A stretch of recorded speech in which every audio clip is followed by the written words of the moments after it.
gusto ko explore yung kung paano pa may interpret talaga yung isang work.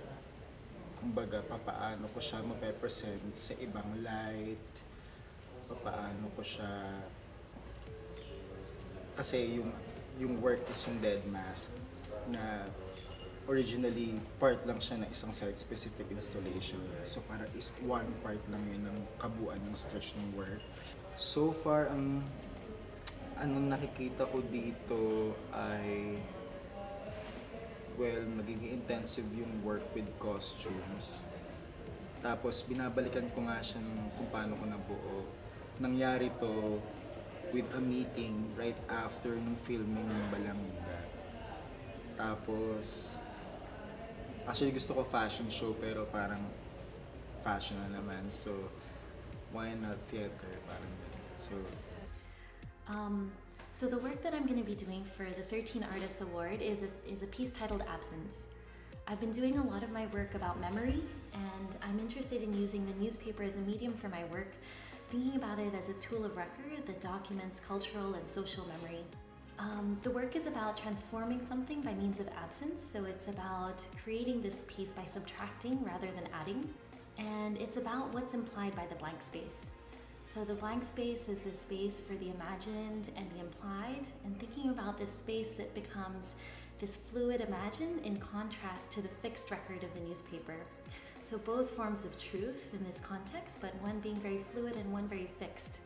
Maps and their functions, how they sort of work and frame this, not just a sense of space, but a sense of ownership and sense of power.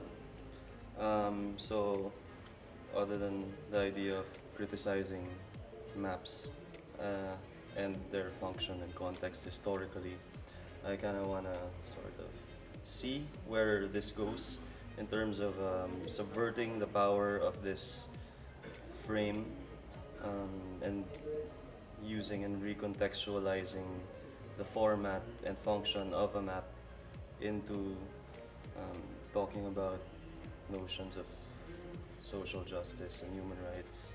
Yung basic concept niya, it's gonna be 13 pieces ng mga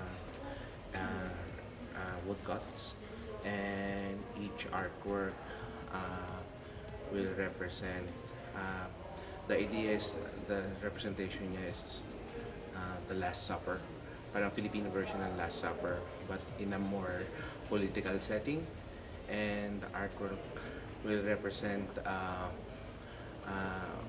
an almost fairy tale-like story about politics, about religion, and at the same time, it's a mixture between fantasy and social reality. So yung pangalan niya is Isla Inip. So para siyang nirambol na Pilipinas na word. So parang naisip ko nung una is gagawa ko ng sarili kong maliit na resort or something. Pero may naisip akong bagong idea na parang sige, gawin ko na lang siyang parang malaking board game na tungkol sa isla ng kung ano, na isla natin, or parang imaginary na isla pero related pa rin siya sa bansa natin or sa lugar natin. So I just want to show people that these are the areas na sinasabing ito yung usually kinakatakutan natin na areas eh. Places that we don't go to, or every time we go there parang baka ma-hold up ka, baka mapatay ka. So I guess it's also for me to really see. I've been to these places pero it's still different pagka hindi sila aware na may camera na nakalagay doon, and then also to monitor what's really happening to those areas. Balak ko gumawa ng flags. Yun. Tapos parang yung idea is, parang gusto ko lang siguro makita yung function, representation at decorativeness ng idea ng most ng gawa ko ay pastiche ng iba-ibang generation, ideas and imagery. And, tapos I try to incorporate it in different mediums, collage, painting, and, textile, sometimes sculptural. Yung mga materials, all of them are collected materials from iba't ibang lugar na nakita ko lang sa kalye, tapos kinolekta ko lang siya sa mga may-ari, yun. Kasi ang subject ko talaga, figurative formula talaga sa painting. Document ako sa kalye, yung mga nakikita kong tao. So, eventually, yung mga self-flagellation na sila yung naging isang attraction sa akin during that time na gawin kong subject. So basically, my proposal for the 13 Artists Awards is a project called Becoming White. In the re-articulation of Princess in Becoming White in the proposal,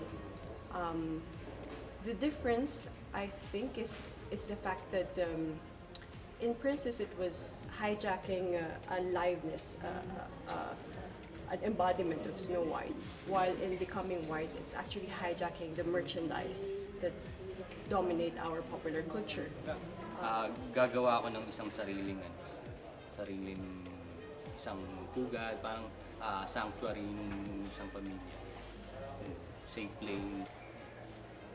Tapos using thread, tapos iba't ibang klase ng tela, iba't ibang klase rin ng mga textile cloth na nakolekta ko about sa yun yung parang gusto kong experiment pa. Mas ang ipipaint ko sana is yung tungkol sa pamilya. Pamilya Pilipino, ganyan. Pero ang twist na gusto kong gawin dun, na ang dami-dami kasing mga issues.